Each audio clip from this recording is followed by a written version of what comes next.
My name is Luke Marden. I was born on December 17, 1922, before Pearl Harbor. I grew up a normal kid in San Jose, California.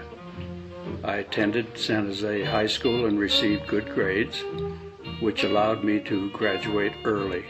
I was working at Food Machinery Corporation.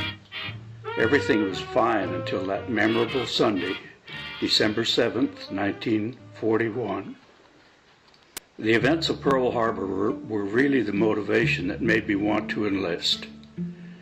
I enlisted in the Navy on December 27th, 1941, 20 days after Pearl Harbor and 10 days after my 19th birthday. My friends and I knew that something had to be done. After enlisting, we went out to dinner. Protesters yelled, "Don't join the Navy, you are all going to die." There are always people against war. I was sent to San Diego, California for basic training. After the basic training, I was sent to a special school to learn how to operate sonar.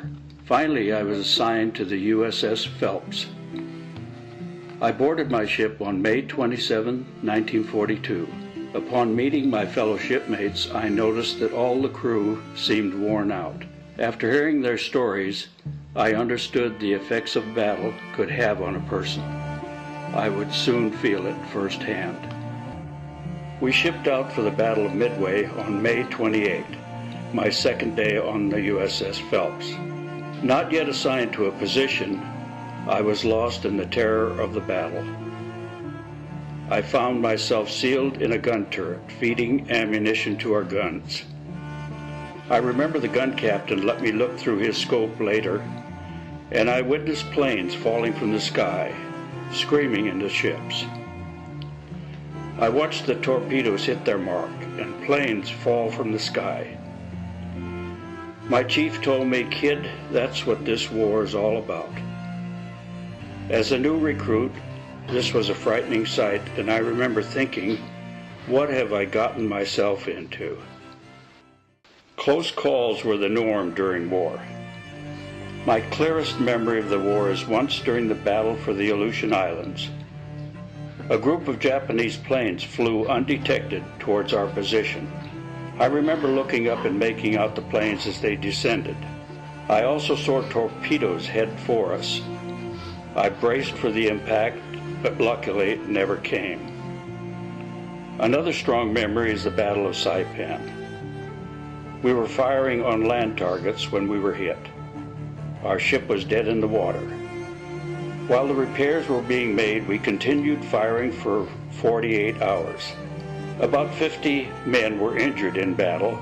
One brave man died, D.R. Roberts. He had always got on us for being afraid. No one expected this brave man to die. His death struck us hard. We were not always in battle, however. We went about normal watches and duties, such as operating the sonar and radar. We would also make room for some relaxation time. I especially remember one of my shipmates named Pappy Wallet, a Texan, who had a guitar. We would all gather around and he would play songs that all of us would sing. Even our officers joined in the fun. I was discharged on October 8, 1945. I received 4 campaign medals and 9 battle stars, as well as a special commendation for the sinking of a Japanese submarine in the Pacific. After the war, I held a few jobs until I began working for Pacific Telephone in 1946. I married my wife in 1951 and retired in 1978. I maintained contact with my comrades. We created the USS Phelps Shipmates Organization. We would meet every few years in different locations throughout the country. We started with 220 attendants.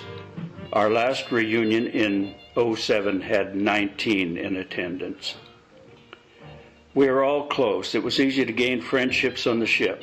You would learn about each other's families and share your hopes and dreams. We were like one big family.